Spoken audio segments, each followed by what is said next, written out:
I still remember how her voice broke the quiet, low, unhurried, almost amused. "Careful," she said, her tone balanced somewhere between warning and invitation. It was the kind of word that doesn't end, it just lingers in the air, heavy, waiting for an answer I didn't know how to give. We were the last two in the small cafe that night. The kind of place that smelled like burned espresso and old jazz. The lights were dim enough to blur time, the world outside reduced to soft rain tapping against the glass. She was seated across from me, not by design, but because there was nowhere else left to sit. She wasn't trying to be noticed, but that only made it worse.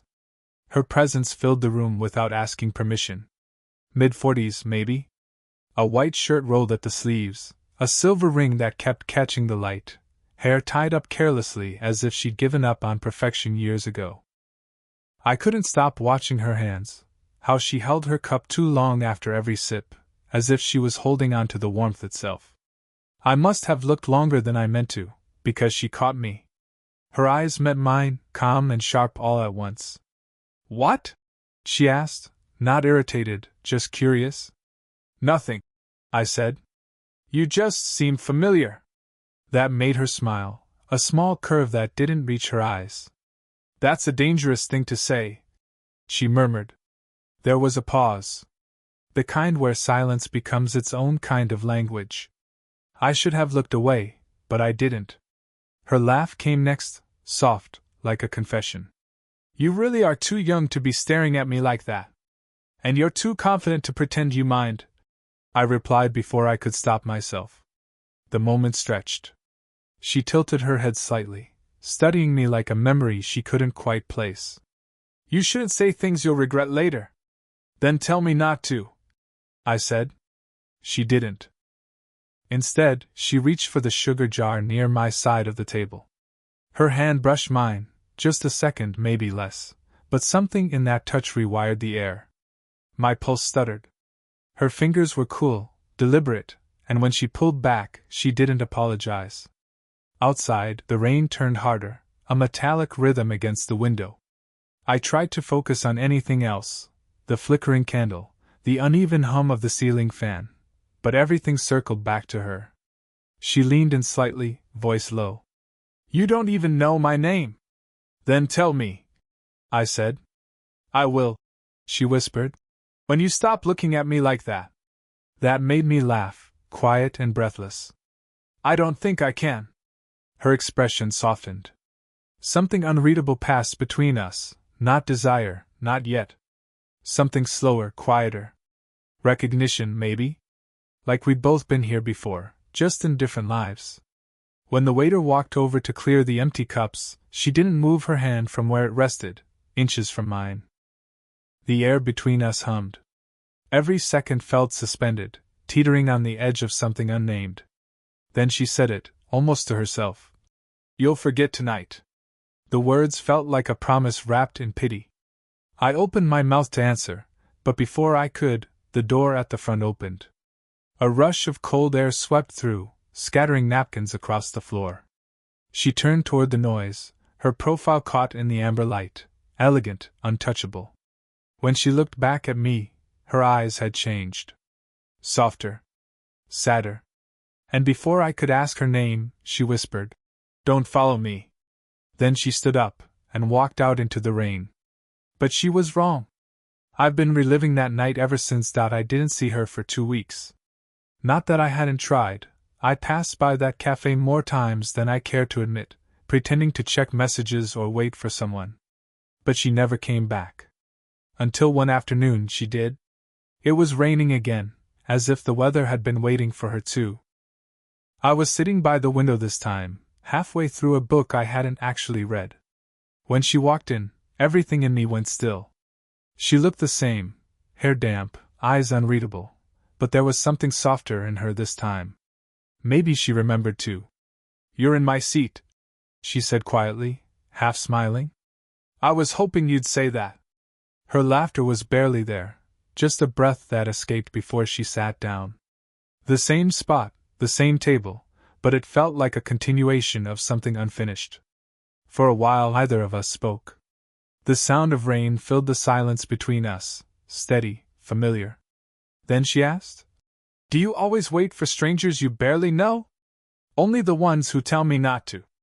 That made her look away, but not before I saw the flicker of something in her expression, guilt, or maybe memory. She stirred her coffee slowly.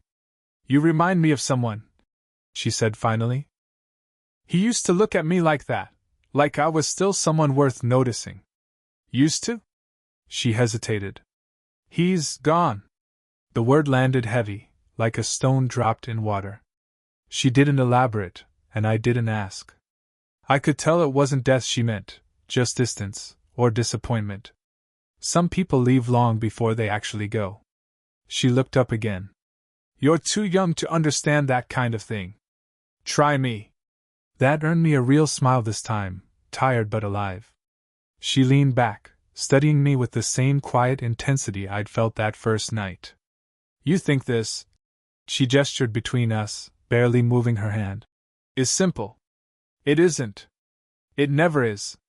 I wanted to say I didn't care. That I wasn't thinking about what people would say, the age gap, the looks, the whispers. But I didn't. Because she was right.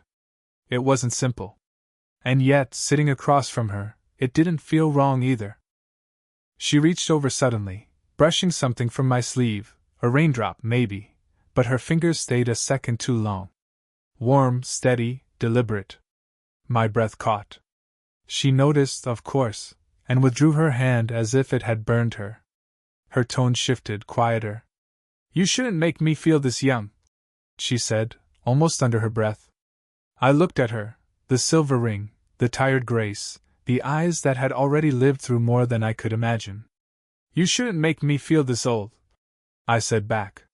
She didn't respond, but the corner of her mouth twitched, the way it does when someone's holding in something too real. Outside, the rain stopped. Inside, neither of us moved. When she finally stood to leave, her hand brushed my shoulder, not by accident this time.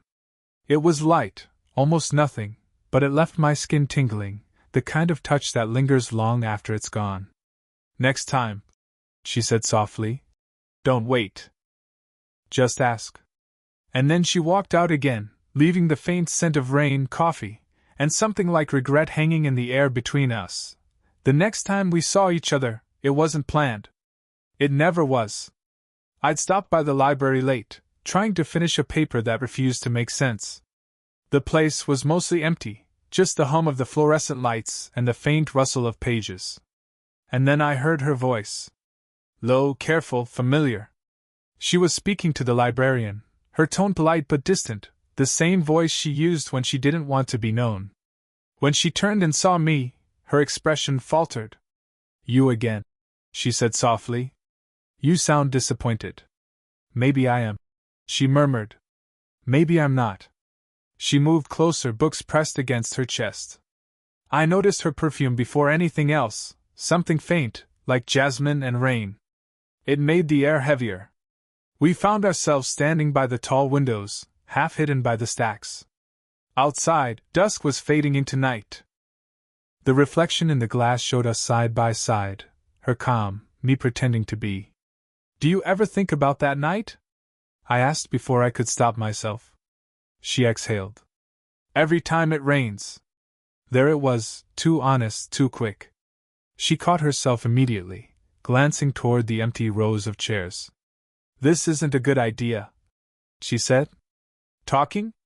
Letting you look at me like that." I took a step closer, not much, just enough for her to feel the distance shrinking. "Then tell me to stop." She didn't. Her hand brushed mine as she adjusted the book she was holding. It was nothing, a small movement, but it felt deliberate. My pulse stumbled. Her eyes flicked to my lips, then away again, quick, guilty, human. And that's when the sound broke the moment. A phone buzzing on the counter. Her name lighting up the screen, Daniel. She froze. The air between us cracked. "You should answer it," I said quietly. Her fingers hovered above the phone but didn't touch it. The name kept flashing, over and over, until the screen went black. When she finally spoke, her voice was small. "He's no one." "Not anymore." I didn't believe her, but I didn't push.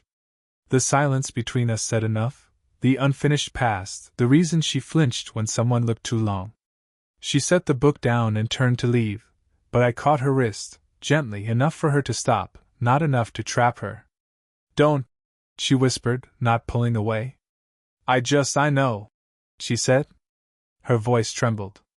"But you don't understand what this looks like." "I don't care what it looks like."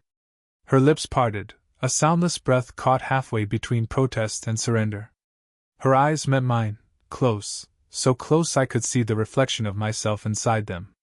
The world shrank to heartbeats and silence. For a moment, I thought she'd let me close that last inch. She didn't move, not away, not forward. Then footsteps echoed from the hallway. Someone called my name, a friend's voice, casual, unsuspecting.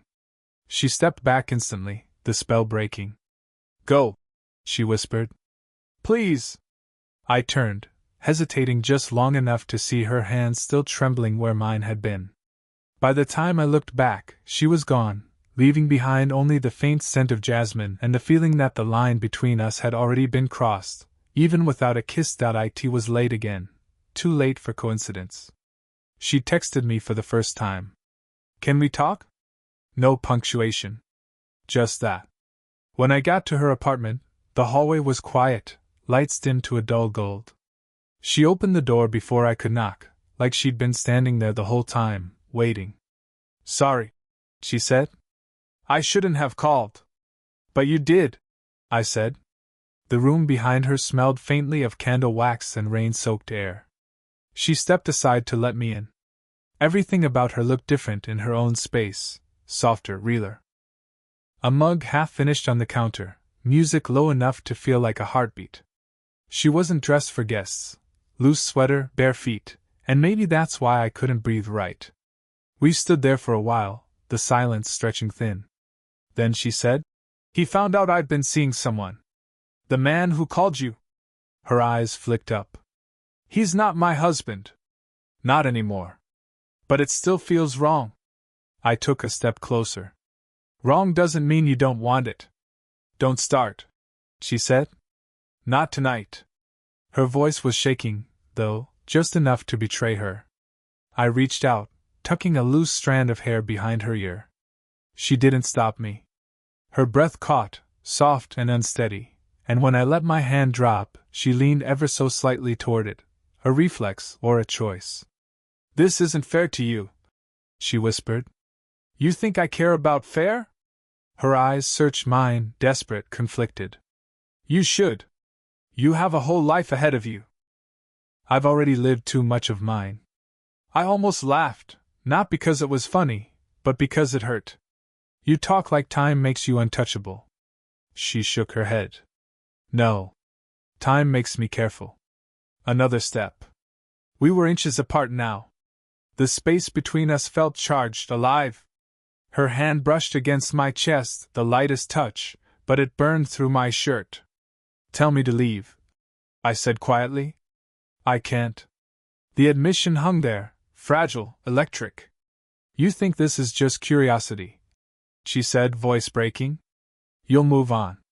Find someone who doesn't come with warnings." "You think too little of me," I said. And then, the kind of silence that feels like gravity. She looked up, and our faces were too close, breaths overlapping, the warmth of her skin brushing mine. I could feel her pulse under her throat, fast and unsure. "Say something," she whispered. I didn't. I couldn't. My hand found her wrist, tracing the faint line of her vein. Her eyes fluttered closed for half a second, enough to feel the weight of it, the inevitability. And then, a sharp knock on the door. She froze. We stared at each other, caught between what we were and what we were about to become. Her lips parted, trembling with a whisper. "Don't move!" And in that breath, in that single, suspended moment, we were everything we weren't supposed to be. The knock came again, sharper this time. She stepped away from me, her whole posture shifting in an instant. Gone was the softness, the hesitation. In its place, tension, alertness. "Stay here," she whispered, barely audible. I watched as she opened the door just enough to see who it was. A man's voice, low, familiar, bitter. "Claire," he said. "We need to talk." The name hit me harder than it should have. Claire. I'd never heard it before. She tried to keep her tone calm. "You shouldn't be here." "I know," he said. "But you're not answering your phone, and—" His voice broke off when he saw me behind her. Silence. Heavy. The kind that tells the truth faster than words ever could. "Who's he?" he asked. Her jaw tightened. "No one." The word stung. Not because it was meant to hurt, but because it was what she needed to say. He laughed bitterly. "No one. That's what I was once too, remember?" She flinched. I saw it, the smallest, sharpest motion, like the memory itself had touched her skin. When he finally left, slamming the door behind him, she didn't turn around. She stayed there, hands still on the doorknob, shoulders trembling. "Claire," I said quietly. "Don't," she whispered. "Please don't say my name right now." She turned toward me then, and I realized she was crying, silently, almost stubbornly. "I told you this wasn't simple," she said. "I thought I could control it, but I can't." I stepped closer. "You don't have to." She shook her head, her voice unsteady. "You don't understand. He's not just my ex. He's still part of my life. Work, friends, the same people. If they find out, they'll talk?" I said. "They'll destroy me," she finished. I wanted to say something, anything, but every word felt too small for what was breaking between us. She tried to move past me, to create space, but I reached out, catching her hand. She froze again. "You lied to him," I said softly. "I lied to you too," she whispered back. That stopped me. She looked at me then, really looked, and I could see it, the truth she'd been holding in. "I told you he was gone. That he didn't matter anymore. But he does. Not because I love him. Because I don't know how to stop being careful." The honesty in her voice felt like a confession and a wound all at once. I brushed my thumb across her knuckles, slow, steady. "Then don't be careful with me." Her breath hitched, the space between us collapsing again. "You'll regret this," she said, though her voice betrayed her. "Maybe," I said. "But not tonight."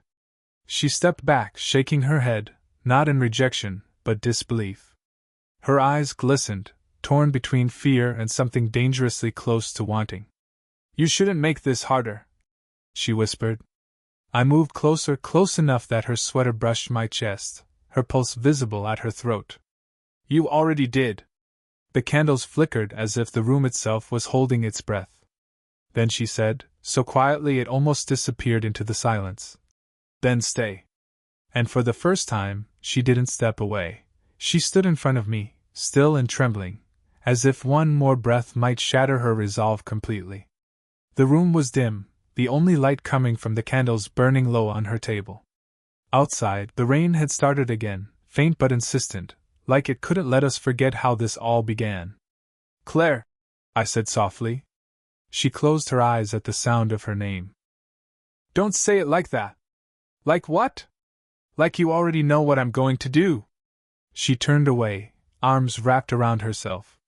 I could see the conflict in every small movement, the way her fingers gripped the edge of her sleeve, the way her breath caught whenever I took a step closer.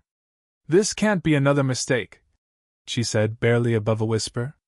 "Then make it something else," I replied. That made her turn. There was no distance left to hide behind. Her face was inches from mine now, her voice quiet but unsteady. "You don't understand what you're asking for." "I do," I said. "You." Her laugh came out shaky, half a sigh. "You make it sound simple." "It is," I said. "Everything else is what complicates it." For a long moment, neither of us moved. The world outside felt far away. No rules, no names, just the soft rhythm of two people standing at the edge of something they couldn't undo. Then she reached out, her fingers brushing against my collar, hesitant then certain. "You shouldn't be here," she whispered. But I am. Her eyes flicked between mine, searching for a reason to stop. She didn't find one. She leaned in, just enough for her breath to touch my skin, her lips a ghost of a distance away. If we do this, she said, there's no pretending afterward. I'm not pretending now. Her forehead rested against mine. I could feel her heartbeat, uneven and fast, matching mine. The air between us pulsed with quiet desperation. Her voice dropped to a tremor. You'll hate me for this one day. Then let me be wrong about you tonight.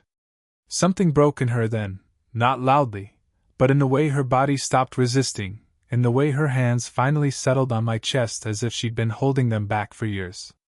We didn't speak. We didn't need to. The silence carried everything we hadn't said, the wanting, the fear, the surrender. Her eyes closed, her lips almost brushing mine, so close I could taste the moment before it happened. And then she stopped. I can't, she whispered. Her voice cracked, soft and final. She stepped back, just one step, but it felt like a chasm. I didn't follow. I couldn't. She looked at me, eyes wet but calm now, like she'd finally decided which version of herself she could live with. This isn't about not wanting you, she said. It's about still wanting to recognize myself in the morning. For a moment, all I could do was nod. The ache in my chest wasn't anger, it was understanding. And in that quiet, trembling space between us, I realized something she'd known all along. We hadn't fallen in love to find each other. We'd fallen in love to finally see ourselves clearly, even if it meant walking away. Weeks passed. Not the kind you count on a calendar, the kind that slip by quietly, leaving traces you only notice later. I told myself I'd moved on, that the silence between us was for the best. But every time it rained, I caught myself glancing at the door of that cafe again, half expecting her to walk in, the way she always did, like she never really left. Then one evening she did. No warning. No text. Just her, hair pulled back, coat half buttoned, eyes tired but familiar. She spotted me before I could stand. Her smile was small, uncertain. Still sitting in my seat? She asked. I almost laughed, but my throat tightened instead. Only until you came back for it. She hesitated, then sat down. The silence that followed wasn't heavy this time. Just quiet, comfortable, earned. I've been thinking about what you said, she murmured, tracing the rim of her cup. Which part? The part where you said I was afraid. Her eyes lifted to meet mine. You were right. She said it like a confession, steady, but soft around the edges. I've spent so long being careful that I forgot what it felt like to just feel something without calculating the cost. I nodded, words caught somewhere behind my ribs. And now? No, she said. I'm tired of being afraid. The rain started again, light, steady, almost rhythmic. She looked out the window, then back at me. You never hated me, did you? I shook my head. I couldn't, even if I tried. Something in her relaxed then, like a held breath finally released. She reached across the table, her fingers brushing mine. This time, there was no hesitation. Her hand was warm, familiar, the kind of touch that didn't demand anything, just existed, quietly true. For a while neither of us spoke. The world outside blurred into motion, headlights, raindrops, strangers passing by. Inside, everything slowed. She leaned forward slightly.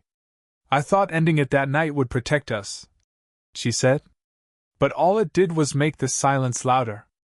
And now? I asked again. She smiled, faint but certain. Now I think we stop pretending we didn't already choose. When I stood, she did too. The space between us vanished naturally this time. She stepped closer, resting her forehead against my shoulder, not dramatic, just real. Her breath warmed the side of my neck, and my hands found hers, our fingers intertwining like they'd been waiting to. Neither of us said the words. We didn't have to. The quiet between us was enough. I pressed a soft kiss against her hair, a promise, not a question. She let out a breath, half a laugh, half a sigh. See? She whispered. You didn't forget. No, I said. I never will. We stood there, rain still falling outside, the world moving on without us, and for once, that felt okay. Not perfect, not certain, just real. And that was enough.